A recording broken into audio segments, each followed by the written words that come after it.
ಈಗ ಚೀನಾರಾಮು ಸರ್ ಒಂದು ಕಡೆ ಸರ್ಕಾರದ ನೀತಿಗಳು ಒಂದು ಕಡೆ ಎಲ್ಲೋ ಒಂದೆಡೆ ಇದರ ಪರವಾಗಿ ನಾವು ಇದೀವಿ ಅಂತ ಹೇಳಿದ್ರು ಕೂಡ ಜಾರಿ ಮಾಡುವಲ್ಲಿ ಸರ್ಕಾರ ಒಂದು ಕಡೆ ವಿಫಲವಾಗ್ತಾ ಇದೆ. ಮತ್ತೊಂದು ಕಡೆ ಯುವಕರು ನೋಡಿದ್ರೆ ಯಾವ ರೀತಿ ಹೋರಾಟಗಳಾಗ್ತಾ ಇದೆ, ನಿರುದ್ಯೋಗ ಸಮಸ್ಯೆ ಎಷ್ಟಿದೆ ಅನ್ನುವಂಥದ್ದು ಎಲ್ರಿಗೂ ಗೊತ್ತಿರುವಂಥದ್ದು. 2 ವರ್ಷಗಳಾಯಿತು ಸರ್, ಈ ಯಾರ್ಯಾರು ದಲಿತ ಪರ ಸಂಘಟನೆಗಳಿದ್ದಾರೆ, ಎಡ ಆಯಿತು ಬಲ ಆಯಿತು ಎಲ್ಲರ ನೋವನ್ನು ಕೇಳೋರಿದ್ದಾರೆ. ಆದರೆ ಆ ಸ್ಟೂಡೆಂಟ್ಸ್ಗಳು ಯಾರಿದ್ದಾರೆ ಅವ್ರ ನೋವನ್ನು ಕೇಳೋರು ಯಾರೂ ಇಲ್ಲ. 2 ವರ್ಷ ಆಯಿತು. 15% ಇದ್ದಿದ್ದನ್ನು 17% ಆಯಿತು. ಆದರೆ 17%ಗಾದರೂ ಮಾಡುವಂತಹ ತಾಕತ್ತು ಸರ್ಕಾರಕ್ಕಿದೆಯಾ ಅನ್ನುವಂಥದ್ದನ್ನು ನೋಡಿದ್ರೆ ಅಲ್ಲೂ ಕೂಡ ಇಲ್ಲ. ಹೀಗಾಗಿ ವಿದ್ಯಾರ್ಥಿಗಳಿಗೂ ಎಲ್ಲೋ ಒಂದು ಕಡೆ ಇದರಿಂದ ಅನ್ಯಾಯ ಆಗ್ತಾ ಇದೆಯಾ ಅಂತ. ಅಲ್ಲ, ಇವತ್ತಿನ ವಿಷಯ ಮೀಸಲಾತಿ ವರ್ಗೀಕರಣ. ಮೀಸಲಾತಿ ವರ್ಗೀಕರಣದ ವಿಷಯದಲ್ಲಿ ಇವತ್ತಾಗಿರ್ತಕ್ಕಂಥ ಘೋರ ಅನ್ಯಾಯಗಳನ್ನು ಯಾವ ಸಂಘಟನೆಗಳು ಮಾತಾಡ್ತಾ ಇಲ್ಲ. ಎಲ್ಲ ಸ್ವಾರ್ಥಕ್ಕಾಗಿ ತಾವು ತಮ್ಮ ಜಾತಿ ತಮ್ಮ ಮತ ಅನ್ನೋದ್ರಲ್ಲೇ ಹೋಗ್ತಾ ಇದ್ದಾರೆ. ನಾನು ನಾಗಮೋಹನ್ ದಾಸ್ ವರದಿಯನ್ನು ಇವತ್ತು ಯಥಾವತ್ತಾಗಿ ಜಾರಿ ಮಾಡಬೇಕಾದ ಅವಶ್ಯಕತೆ ಇಲ್ಲ. ಕಾರಣ ಯಾಕಂದರೆ ನಾಗಮೋಹನ್ ದಾಸು ಇದರಲ್ಲಿ ಭಾಳ ಮೋಸ ಮಾಡಿದ್ದಾರೆ, ಭಾಳ ಅನ್ಯಾಯ ಮಾಡಿದ್ದಾರೆ. ಇದೇ ನಾಗಮೋಹನ್ ದಾಸರು ಹೇಳ್ತಾ ಇದ್ರು, ಯಾವುದೇ ಕಾರಣಕ್ಕೂ AKAD ಅಂತ ಬರೆಸ್ಬೇಡಿ, ನೀವು 99 ಜಾತಿ ಅಧಿಕೃತವಾಗಿ ಬಳಸ್ಕೋಬೇಕು. 2 ಜಾತಿ AKAD ಅಂತಕ್ಕಂಥದ್ದು ಒಂದು ಗುಂಪು. ಆ ಗುಂಪನ್ನು ನಿಮ್ಮ ಮೂಲ ಜಾತಿಗಳನ್ನ ಬರೆಸಿ ಅಂತ ಹೇಳಿದ್ರು. ಮೂಲ ಜಾತಿ ಬರ್ಸಿ ಅಂತ ಹೇಳಿದವರು ಯಾರೋ ಅಟೆಂಡರ್ ಅಲ್ಲ, ಒಬ್ಬ ಆಯೋಗದ ಅಧ್ಯಕ್ಷ. ಆಯೋಗದ ಅಧ್ಯಕ್ಷ ಹೇಳಿದ ಮೇಲೆ ಅದು ಕಾನೂನಾಗ್ತದೆ. ನೀವು 4,70,000 ಜನ AKAD ಅಂತ ಬರ್ಸಿದಾರಲ್ಲ, ಅವ್ರು ಯಾರು? ಅವ್ರ ಮೂಲ ಏನು? ಅವ್ರ ಮೂಲ ಜಾತಿ ಎಲ್ಲಿದೆ? ಆ ಮೂಲ ಜಾತಿ ಹಿಂದೆ ಇರ್ತಕ್ಕಂಥ ಹುನ್ನಾರ ಏನು? ಎಲ್ಲ ಸುಳ್ಳು ಜಾತಿ ಪತ್ರಗಳನ್ನು ತಗೊಂಡು ಹಲವಾರು ಉದ್ಯೋಗಗಳಲ್ಲಿ IAS ಇದ್ದಾರೆ, KAS ಇದ್ದಾರೆ, ಇಂಜಿನಿಯರ್ಗಳಿದ್ದಾರೆ, ಚೀಫ್ ಇಂಜಿನಿಯರ್ಗಳು ಎಲ್ಲ ಇಲಾಖೆಗಳಲ್ಲಿ ಹಂಚಿದ್ದಾರೆ. 4.25 ಲಕ್ಷ ಜನ.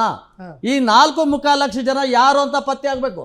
ಇದೇ ನಾಗಮೋಹನ್ ದಾಸ ಹೇಳಿದ್ದೇನು, ಯಾವುದೇ ಕಾರಣಕ್ಕೂ AKAD ಬರೆಸ್ಬೇಡಿ, ಅದೊಂದು ಗುಂಪು ಅಂತ ಹೇಳಿದ್ಮೇಲೆ ಆ ಗುಂಪನ್ನು ಹೇಳ್ದತ್ತವ್ರು 4.25 ಲಕ್ಷ ಅಂತ ಜನ ಬಂದು ಎಲ್ಲರೂ ದುಡ್ಡು ಕಲೆಕ್ಟ್ ಮಾಡಿ ಎಲ್ಲ ಇಲಾಖೆಗಳಿಂದ ತೊಗೊಂಡು ಬಂದಿರತಕ್ಕಂಥದ್ದು ಒಂದು ಕಪ್ಪು ಕಾಣಿಕೆಗಳನ್ನು ತಲುಪಿಸಿದ ತಕ್ಷಣ ಪರ್ಸೆಂಟೇಜ್ ಅವ್ರಿಗೆ 1% ಅಂತ ಮಾಡಿ ಪ್ರವರ್ಗ 4ರಲ್ಲಿ ತುಂಬಿದ್ರಲ್ಲ, ಇದೇ ಮೊದಲನೇ ಘೋರ ಅನ್ಯಾಯ. ಈ ಅನ್ಯಾಯದ ಬಗ್ಗೆ ನಮ್ಮಲ್ಲಿ ಯಾವ ಸಂಘಟನೆಗಳು ಮಾತಾಡ್ತಾ ಇಲ್ಲ, ಯಾವ ರಾಜಕಾರಣಿಗಳು ಮಾತಾಡ್ತಾ ಇಲ್ಲ. ಸ್ವಾರ್ಥಕ್ಕೆ ಮಾದಿಗರಿಗೆ ಅನ್ಯಾಯ ಆಯಿತು, ಒಲಿಯರಿಗೆ ಅನ್ಯಾಯ ಆಯಿತು, ಬೋವಿಗಳಿಗೆ ಅನ್ಯಾಯ ಆಯಿತು, ಲಂಬಾಣಿಗಳಿಗೆ ಅನ್ಯಾಯ ಆಯಿತು, ಅಲೆಮಾರಿಗಳಿಗೆ ಅನ್ಯಾಯ ಆಯಿತು.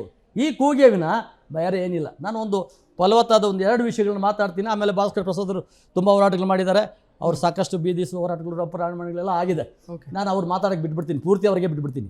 ಮೂಲಭೂತವಾಗಿ 4 ವಿಷಯಗಳನ್ನ ಮಾತಾಡಿದ ಮೇಲೆ ಮಾತಾಡ್ತೀನಿ. ಇವತ್ತು ಬಾಬಾ ಸಾಹೇಬರು ವಿಷ ಕುಡಿದು ನಮ್ಗೆ ಅಮೃತ ಕೊಟ್ಟಿದ್ದಾರೆ. ಈ ಅಮೃತದ ಪಾಲು ಯಾರಿಗೆ ಹೋಗ್ಬೇಕಾಗಿರೋದು? ಕಟ್ಟ ಕಡೆಯ ಸಮಾಜದಲ್ಲಿ ಇರ್ತಕ್ಕಂಥ ಕೊನೆಯ ಸಾಲಲ್ಲಿ ಇರ್ತಕ್ಕಂಥ ಕಡು ಬಡವನಿಗೆ ಹೋಗಬೇಕು. ಇವತ್ತು ಮೀಸಲಾತಿ ವರ್ಗೀಕರಣದಲ್ಲಿ 2 ವರ್ಗೀಕರಣ ಆಗಿರೋದು. ಇವತ್ತು 2 ವರ್ಗೀಕರಣದಲ್ಲಿ ವಿದ್ಯಾಭ್ಯಾಸ ಮತ್ತು ಉದ್ಯೋಗಕ್ಕೆ ಮಾತ್ರ ಮಾಡಿದ್ದಾರೆ. ವಿದ್ಯಾಭ್ಯಾಸ ಮತ್ತು ಉದ್ಯೋಗಕ್ಕೆ ಮಾತ್ರ ವರ್ಗೀಕರಣ ಮಾಡಿದ್ದಾರೆ. ವರ್ಗೀಕರಣದಲ್ಲಿ ಅಲ್ಲಿ ಗಮನಿಸಬೇಕಾದ ವಿಷಯ ಭಾಳ ಪ್ರಮುಖವಾಗಿ ಆರ್ಥಿಕವಾಗಿ ಯಾರು ಹಿಂದೆ ಇದ್ದಾರೆ ಅವ್ರಿಗೆ ಮಾತ್ರ ಮೀಸಲಾತಿ ಸಿಗಬೇಕು ಅನ್ನೋ ಒಂದು ಕೂಗು ಯಾರು ಮಾತಾಡ್ತಾ ಇಲ್ಲ. IAS ಮಗನು ಒಲಿಯನಾಗಿರ್ತಾನೆ, ಅವನಿಗೂ ಮೀಸಲಾತಿ ಹೊಟ್ಟೋಗ್ತದೆ. IPS ಆಫೀಸರ್ ಮಾದಿಗನಾಗಿರ್ತಾನೆ, ಅವ್ನಿಗೆ ಹೊಟ್ಟೋಗ್ತದೆ. ಈಗ ಈ EWS ಮೀಸಲಾತಿ ಕೊಟ್ರಲ್ಲ ಸರ್, ಅದ್ರ ಬಗ್ಗೆ ಏನು ಹೇಳ್ತೀರಿ? EWS ಮೀಸಲಾತಿ ಇದರಲ್ಲಿ ಇಲ್ಲ. SC/STಗಳಿಗಿಲ್ಲ, SC/STಗಳಿಗಿಲ್ಲ. ಈಗ ಮೀಸಲಾತಿಗೆ ಇರುವಂತಹ ಮಾನದಂಡಗಳು ಅದು ನೀವು ಮಾತಾಡ್ತಾ ಇರೋದು ಜನರಲ್ ಅವ್ರಿಗೆ ಹೇಳ್ತಾರೋ ವಿಷಯದಲ್ಲಿ ಮಾತಾಡ್ತೀರಿ, ಲಿಂಕ್ ಮಾಡಬೇಡಿ. ಇವತ್ತು ಮೀಸಲಾತಿ ವರ್ಗೀಕರಣ ನಾಗಮೋಹನ್ ದಾಸರು ಮಾಡಿರ್ತಕ್ಕಂಥ ಘೋರ ಅನ್ಯಾಯಗಳ ಬಗ್ಗೆ ನಾವು ಚರ್ಚೆ ಆಗಬೇಕಾಗಿದ್ದು. ಇವತ್ತಿನ ಚರ್ಚೆ ಅದಕ್ಕೆ ಮೀಸಲಾಗಿರೋಣ. ಅವರು ಮೀಸಲಾತಿಯಲ್ಲಿ ಬಡವರು ಇರೋರು ಕೊಡ್ತಾ ಇರೋದ್ರ ಬಗ್ಗೆ ನೀವು ಮಾತಾಡೋದು ಬೇಡ. ಈಗ ಮಾತಾಡ್ಬೇಕಾರೋದು ಮೀಸಲಾತಿ ವರ್ಗೀಕರಣದಲ್ಲಿ ಈ 4%. ಅಲ್ಲ ಸರ್, ಮೀಸಲಾತಿ ಕಾಂಟೆಕ್ಸ್ ಕಂಪ್ಲೀಟ್ ಆಗಿ ಬದಲಾವಣೆನೇ ಆಗಿ ಹೋಗುತ್ತಲ್ಲ ಅಲ್ಲಿಗೆ. ಇವತ್ತು ಆರ್ಥಿಕವಾಗಿ ಮೀಸಲಾತಿ ಹಿನ್ನಡೆ ಇರೋರಿಗೆ ಇದಕ್ಕೆ ಮಾನದಂಡ ಇಲ್ಲ. SCಗಳಿಗಿಲ್ಲ. ಇದಿರೋದು ಮೇಲ್ಜಾತಿಗಳಲ್ಲಿ ಮತ್ತೆ ಹಿಂದುಳಿದ ಜಾತಿಗಳು. ಅದ್ರ ಬಗ್ಗೆ ನಾವು ಮಾತಾಡೋದಕ್ಕೆ ಈಗ ಸಮಯ ಅಲ್ಲ. ಈಗ ಸಮಯ ಇರೋದು ಮೀಸಲಾತಿ ವರ್ಗೀಕರಣದಲ್ಲಿ ಏನು 4%, 4,70,000 ಜನ ಸುಳ್ಳು ಜಾತಿ ಪತ್ರಗಳನ್ನು ತಗೊಂಡು ಉದ್ಯೋಗಗಳಲ್ಲಿ ಇದ್ದಾರೆ. ಅವರ ಮೂಲ ಜಾತಿ ಯಾವ್ದಂತ ಪತ್ತೆ ಮಾಡಿ. ನಾಗಮೋಹನ್ ದಾಸರೇ, ನೀವೇನ್ ಹೇಳಿದ್ರಿ? ಈಗ ನಾಗಮೋಹನ್ ದಾಸ್ ಅವ್ರ ವರದಿನ ನಾವು ಒಪ್ಪೋದಿಲ್ಲ ಅಂತ ಒಂದು ಕಡೆ ಬಲ ಸಮುದಾಯಗಳು ಪ್ರಶ್ನೆ ಅಲ್ಲ, ಮೂಲಭೂತ ಸಮಸ್ಯೆನ ಫಸ್ಟ್ ಹುಡ್ಕೋಣ. ಒಪ್ಪೋ ಪ್ರಶ್ನೆ ಆಮೇಲೆ. ನಾಗಮೋಹನ್ ದಾಸ್ ಏನೇನಲ್ಲ, ಅವರುನು KH ಮುನಿಯಪ್ಪನ ಜೊತೆಲಿ ಅಡ್ವೊಕೇಟ್ ಆಗಿದ್ದವರು, ಅವ್ರಿಬ್ರು ಹಂಚಿಕೆ ಮಾಡ್ಕೊಂಡಿರೋದು. ಅಲ್ಲ, ಇಬ್ಬರ ಮಧ್ಯೆ ಹೊಂದಾಣಿಕೆ ಇದೆ. ಅಲ್ಲ, ಹೊಂದಾಣಿಕೆ ಇದೆ. ಅದು ಸುಳ್ಳು ಅನ್ನೋ ಪ್ರಶ್ನೆ ಬರಲ್ಲ, ಹೊಂದಾಣಿಕೆ ಇದೆ. ಇವತ್ತು ಪರಿಯೇನಂದ್ರೆ ತಮಿಳ್ನಾಡಲ್ಲಿ ಒಲಿಯರು, ಅದು ಎಲ್ರಿಗೂ ಗೊತ್ತಿರೋ ಸತ್ಯನೇ. 1,75,000 ಜನ ಮಾದಿಗರ ಗುಂಪಿಗೆ ಹಾಕಿದ್ರು.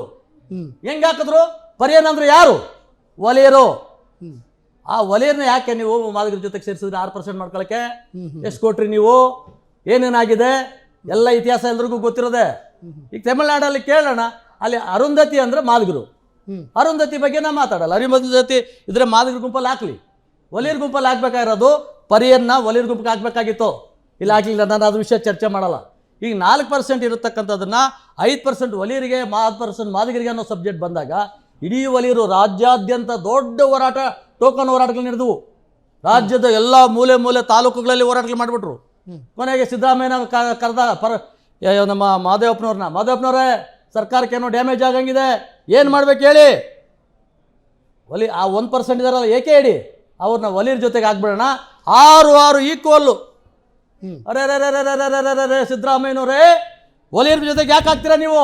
ಏಕೆ ಹೇಳಿ ಮೇಲ್ಜಾತಿಗಳಲ್ಲಿರ್ತಕ್ಕಂಥ ಸುಳ್ಳು ಜಾತಿ ಪತ್ರಗಳು ತೊಗೊಂಡು ಇವತ್ತು ಅಕ್ರಮವಾಗಿ ನೀವು ಅಧಿಕಾರ ಇಟ್ಕೊಂಡಿರುವಂಥವ್ರು, ನೀವು ಅವ್ರನ್ನ ಯಾಕೆ ನೀವು ಒಲಿಯರ್ ಜೊತೆ ಹಾಕ್ತೀರಿ? ಆವಾಗ ಕೊನೆಗೆ ಇವ್ರು ಹೇಳಿದ್ರು, ಸರ್ ಹಂಗೆ ಆಗಲ್ಲ ಸರ್ ಅಂತ. ಓಹೋ ಮಾದೇವಪ್ಪ, ಆಗೋದಿಲ್ವಾ? ಫೋನ್ ತೊಗೊಂಡ್ರು ನರೇಂದ್ರ ಸ್ವಾಮಿಗೆ ಫೋನ್ ತೊಗೊಂಡ್ರು. ಫೋನ್ ತೊಗೊಂಡು ಮಂತ್ರಿ ಆಗ ನೀನು ಮಂತ್ರಿ ಮಾಡ್ತೀನಿ ಅಂದರು. ಇವರು ಸ್ವಾಮಿ ಹಂಗೆ ಮಾಡಬೇಡಿ, ನನ್ನನ್ನೇ ಮಂತ್ರಿ ಮುಂದುವರಿಸಿ ಅಂತ ದಂಬಾಲ್ ಬಿದ್ದುಬಿಟ್ರು ಮಾದೇವಪ್ಪನವ್ರು ದಂಬಾಲ್ ಬಿದ್ದ ತಕ್ಷಣನೇ ಆಯ್ತು. ಇಲ್ಲ ಒಂದೇ ನಿಮಿಷ ನಾನು ಇದು ಮುಗಿಸ್ಬಿಡ್ತೀನಿ, ಆಮೇಲೆ ಪ್ರಶ್ನೆ ಕೇಳಿ. ಇವತ್ತು ಭಾಳ ಸಮಸ್ಯೆ ಇವಾಗ ಎಲ್ಲಿದೆ ಅನ್ನೋದ್ರ ಬಗ್ಗೆ ನಮ್ಮ ಇಷ್ಟು ಚಳವಳಿ ನಡೀತಾ ಇದ್ದಾವೆ. ಒಂದು ಸಾರಿ ನಡೀತದೆ ಬೋವಿಲ್ ಅಂಬಾನಿಗಳು ಒಂದು ಕೊಲಂಬೋ ಜಾತಿಗಳು ಹೋರಾಟ ಮಾಡ್ತಾರೆ, ಒಂದು ಕಡೆ ನಡೀತದೆ ಮಾದಿಗರು ಹೋರಾಟ ಆಗ್ತಾಯಿದೆ ಅಂತ ಮಾದಿಗರು ಮಾಡ್ತಾರೆ, ಇನ್ನೊಂದು ಕಡೆ ಹೋರಾಟ ಮಾಡ್ತಾರೆ ಒಲಿಯರು ಬಹಳೋದ ಸಂಖ್ಯೆಯಲ್ಲಿ ಕೋಟಿಗಟ್ಟಲೆ ದುಡ್ಡುಗಳು ತೊಗೊಂಡು ಮಾಡ್ತಾರೆ. ಅದು ಹೋರಾಟ ಅಲ್ಲ, ಅದೊಂದು ರಾಜಕೀಯ ಸಮಾನ ನೋವುಗಳಿದ್ರೆ ಹೇಳಿ, ಇವತ್ತು ಹೇಳಿ. ಅವರು ಆರ್ಥಿಕವಾಗಿ ಹಿಂದೆ ಇರ್ತಕ್ಕಂಥವ್ರು ಕೂಲಿ ಮಾಡೋನು, ಚಪ್ಪಲಿ ಹೊಲಿಯೋನು, ಜೀತ ಮಾಡೋನು, ಒಪ್ಪತ್ತು ಗುಡ್ ಕೇಳಿದ್ರೆ ಅವ್ನಿಗೆ ಮೀಸಲಾತಿ ಸಿಗಲಿ ಅಂತ ಒಂದು ಮಾತು ವೇದಿಕೆ ಮೇಲೆ ಹೇಳಿ. ಯಾಕೆ ಹೇಳಲ್ಲ ಇವರು? ಇವತ್ತು ಈ ಮಾತು ಹೇಳೋದಿಲ್ಲ ಇವ್ರು ಹೇಳೋದೆಲ್ಲ ಏನಂದ್ರೆ ಒಲಿಯರಿಗೆ ಮೀಸಲಾತಿ ಬೇಕು. ಹೌದು, IAS ಮಗನಿಗೂ ಬೇಕಲ್ಲಿ. ಚಪ್ಪಲಿ ಹೊಲಿಯೋನು ಏನಾಗಬೇಕು, ಜೀತ ಮಾಡೋನು ಏನಾಗಬೇಕು, ಕೂಲಿ ಮಾಡೋನು ಏನಾಗಬೇಕು, ಅವ್ರ ಬದುಕೇನು? ಈ ಮೀಸಲಾತಿ ವರ್ಗೀಕರಣ ದಲಿತರಲ್ಲಿ ಮತ್ತೆ SCಗಳಲ್ಲಿ ಬಲಿತವರು ಯಾರಿದ್ದಾರೆ?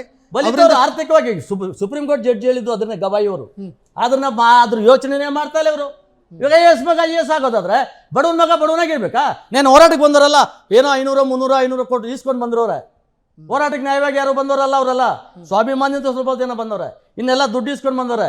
ಕಾರ್ಗಳಿಗಿಷ್ಟು, ಲಾರಿಗಳಿಗಿಷ್ಟು, ಬಸ್ಗಳಿಗಿಷ್ಟು ಅಂತ ದುಡ್ಡು ಇಸ್ಕೊಂಡು ಬಂದಲ್ಲಿ ಹೋರಾಟಕ್ಕೆ ನಿಂತ್ಕೊಂಡು ಕೂಗಾಡಿದ್ರಲ್ಲ, ಅವ್ರ ಪರವಾಗಿ ನಿಮ್ಮ ಧ್ವನಿ ಏನು? ಅವ್ರ ನೋವು ಯಾರನ್ನ ಕೇಳಬೇಕು? ಬಾಬಾ ಸಾಹೇಬರು ಕೊಟ್ಟಿರ್ತಕ್ಕಂಥ ಮೀಸಲಾತಿಯನ್ನು ಕೇವಲ ಕೆಲವೇ ವ್ಯಕ್ತಿಗಳು ತಿಂತ ಕೂತಿದ್ದಾರೆ. ಇವತ್ತು ಅಕ್ರಮವಾಗಿ ಬಂದಿರತಕ್ಕಂಥವ್ರಿಗೆ ಇವತ್ತು ಅವಕಾಶ ಸಿಗ್ತಾ ಇದೆ. ಇವತ್ತು ರಾಜಕೀಯ ಮೀಸಲಾತಿ, ಇವತ್ತು ಉದ್ಯೋಗ ಮತ್ತು ಶಿಕ್ಷಣಕ್ಕೆ ಮಾತ್ರ ಮೀಸಲಾತಿ ಕೊಡ್ತಾ ಇದ್ದಾರೆ. ವರ್ಗೀಕರಣ ಆಗಿರೋದು ಇವೆರಡಕ್ಕೆ. ಶಿಕ್ಷಣದಲ್ಲಿ ಯಾರೂ ಕಮ್ಮಿ ಇಲ್ಲ. ಇವತ್ತು ಚಪ್ಪಲಿ ಹೊಲಿಯೋನ ಮಗ ಗೌರ್ಮೆಂಟ್ ಸ್ಕೂಲ್ ಓದ್ತಾನೆ, ಅವನಿಗೆ ಮೀಸಲಾತಿ ಸಿಗಲ್ಲ. ಯಾರು IAS ಮಗ ಇದ್ದಾನೆ ಅವ್ನು ಡಾಕ್ಟರ್ ಕೋರ್ಸ್ ಸಿಗ್ತದೆ, ಇಂಜಿನಿಯರಿಂಗ್ ಸಿಗ್ತದೆ, ಉನ್ನತ ಉದ್ಯೋಗಗಳು ಸಿಗ್ತವೆ, ವಿದ್ಯಾಭ್ಯಾಸ ಸಿಗ್ತದೆ. ಆದರೆ ಬಡವ ಇದ್ದಾನಲ್ಲ, ಅವನ ಕತೆ ಏನು? ಅವನು ಕೊಡಿ ಅಂತ ಹೇಳಿ. ನೀವು IAS ಮಾಡ್ಕೊಂಡಿದ್ದೀರಾ, IPS ಮಾಡ್ಕೊಂಡಿದ್ದೀರಾ, MLಗಳಾಗಿದ್ದೀರಾ, MP ಗಳಾಗಿದ್ದೀರಾ, ನೀವು ಹೇಳಿ ನೋಡೋಣ. ನನ್ನ ತಮ್ಮ ಅವನು, ನನ್ನ ತಂಗಿ ಅವಳು, ನನ್ನ ಅಕ್ಕ ಇವಳು, ಅವ್ರ ಮಕ್ಕಳಿಗೆ ಸಿಗ್ಲಪ್ಪ, ನನಗೆ ಬೇಡ, ನಾನು ಚೆನ್ನಾಗಿದ್ದೀನಿ ಅಂತ ಒಂದು ಮಾತು ಹೇಳಿ. ಈ ಚಳುವಳಿಗಾರರು ಹೇಳಿ ನೋಡೋಣ. ಚಳುವಳಿಗಾರರಿಗೆ ಯೋಚನೆ ಮಾಡ್ತಾ ಇಲ್ಲ. ಎಲ್ಲ ಒಂದು ಕಡೆ ಮಾದಿಗರಿಗೆ ಅನ್ಯಾಯ ಆಗ್ಬಿಡ್ತೋ ಅಂತ ಒಂದು ಕಡೆ, ಒಲಿಯರಿಗೆ ಅನ್ಯಾಯ ಆಗುತ್ತೋ ಅಂತ ಇನ್ನೊಂದು ಕಡೆ, ಬೋವಿಲ್ ಅಂಬಾನಿಗೆ ಅನ್ಯಾಯ ಆಯಿತೋ ಒಂದು ಕಡೆ.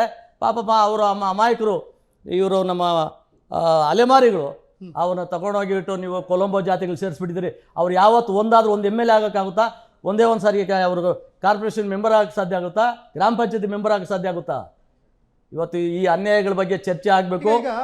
ಕ್ಷಣದ ಸುದ್ದಿಗಳಿಗಾಗಿ ಫ್ರೀಡಂ ಟಿವಿ ಸಬ್ಸ್ಕ್ರೈಬ್ ಮಾಡಿ, ಲೈಕ್ ಮಾಡಿ ಹಾಗೂ ಫಾಲೋ ಮಾಡಿ. ಹೊಸ ಸುದ್ದಿಗಳ ನೋಟಿಫಿಕೇಶನ್ಗಾಗಿ ಬೆಲ್ ಐಕಾನ್ ಮೇಲೆ ಕ್ಲಿಕ್ ಮಾಡಿ.